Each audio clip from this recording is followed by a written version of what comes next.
ago, I challenged a friend to make ATCs with items that we just had with us at the office. And I'm a tea junkie, so one of the things that I tend to have with me all the time is tea. There's a couple of flavors in my drawer there that I'm not crazy about drinking, but I decided to see how they would do at making backgrounds. So what I did with that card turned out really well, I thought, so I'm going to show you how to do it. Before we go over to the craft table though, let me show you a couple samples that I made up of these particular treatments.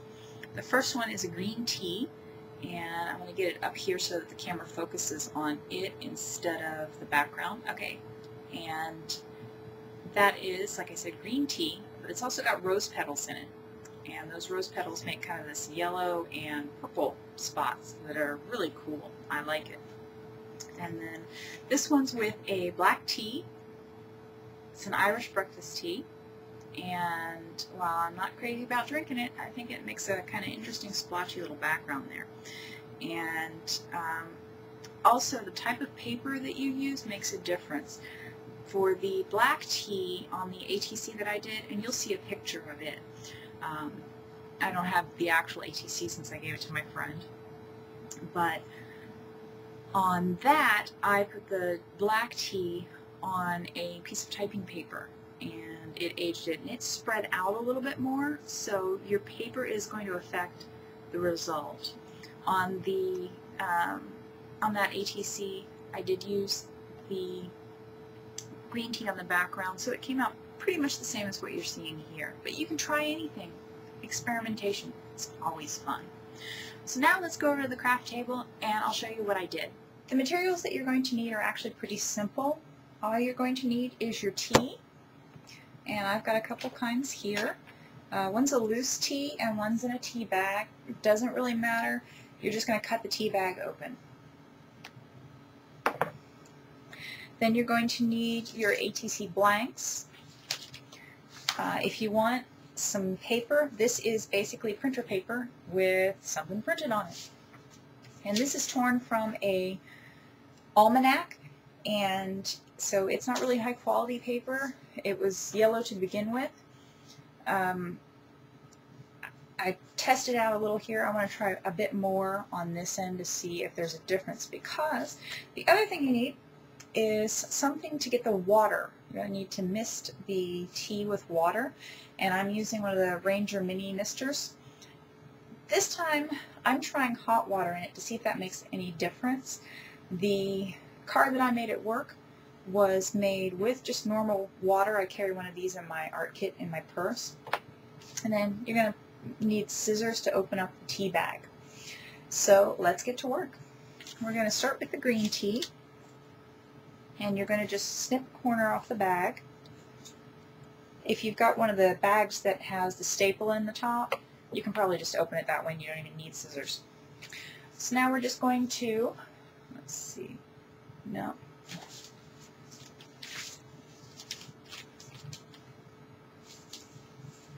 Okay. We're just going to open the bag up and sprinkle the tea across it. Now, the next challenge is getting the tea a little bit thinner, and I like making sure that the rose petals are making contact with the paper, that they're not sitting on top of the other tea, so that we get that purple. These are red rose petals, but they stain purple. So you don't want it too thick because the water needs to get through the tea and make contact with water, tea, and paper. Now I'm going to take the mister and just spray.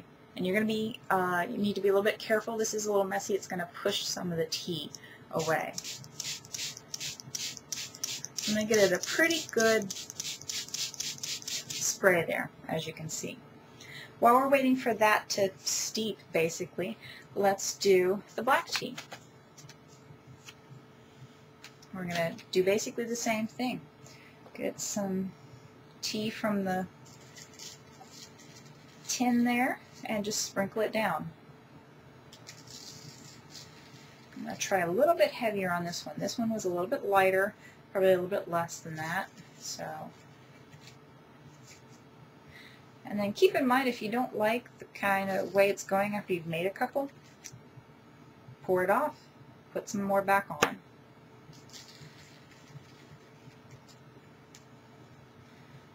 All right. And while I'm at it, let me go ahead and put some on this. And I'm going to spritz those.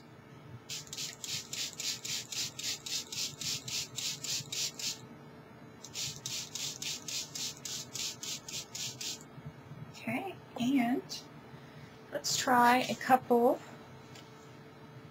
on this paper.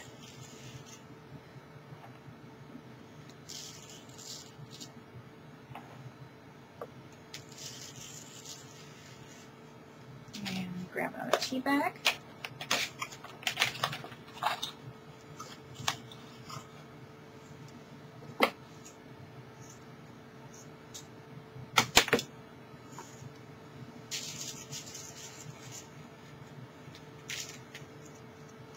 So I haven't tried it on the typing paper with the green tea.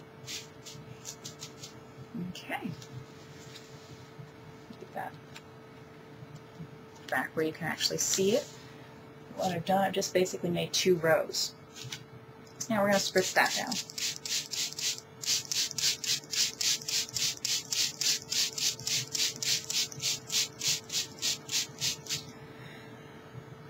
Now it's time to wait. Get yourself a cup of tea. All right, we're back to check on the cards and the paper and see how well they took the tea. So we're just going to basically pick up the card, plop the stuff off, and then use your fingers to brush it off a little bit.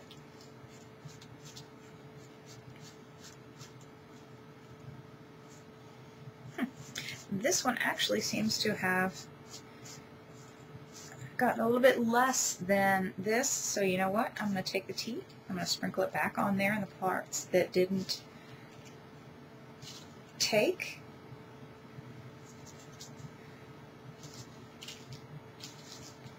And I'm going to spritz again.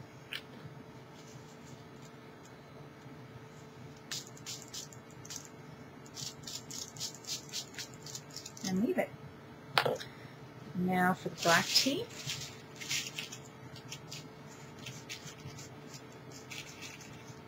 So I like the way that took over here, not as much here. So let's do the same thing with this. Go to the place where it didn't take.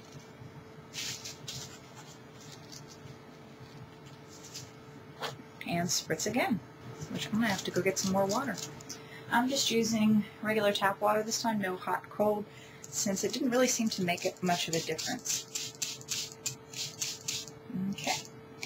Now this one's plenty soaked though, so let's brush it off. There we go. Yeah, it is pretty, let's see, can you see that? It does definitely have some dyeing there. You can see through from the other side. We'll use the heat gun and dry that in a little bit. We're also going to pour this off, which this piece of paper seems to have really absorbed and spread out the water. But I like the look of that. Now at the office, we have space heaters, and that's actually what I use to dry out the paper that I was using. Here I'm going to use a heat gun. One of the nice things is that after you dry it a bit, the tea that's left over is easier to brush off once it gets dry. That's still kind of damp. We're going to leave it air dry a little bit more. And if your paper's curling and you've got a craft iron, you should be able to use that craft iron to iron it a lot flatter. Let's check on this one. Oh yeah, that's getting a lot more in there. Alright, so I'm going to pull out my heat gun again. Check on the green tea card.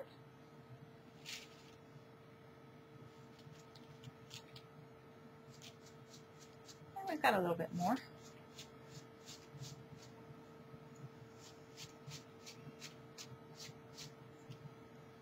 So let's try. I'll have to review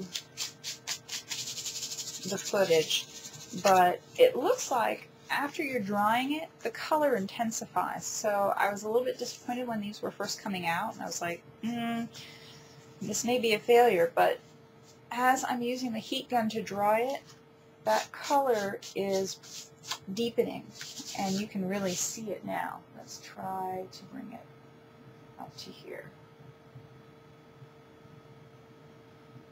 So, look at that one.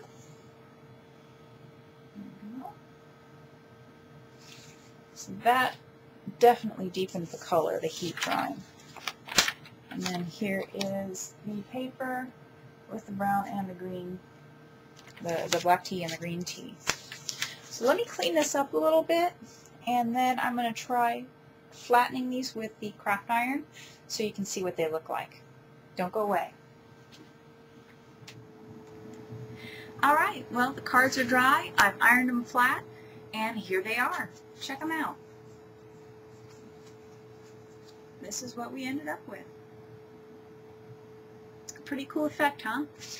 Remember, you can use these on ATCs, on greeting cards, in your art journal, any place where you're not really concerned about being archival, because I don't know how well this is going to hold up over time.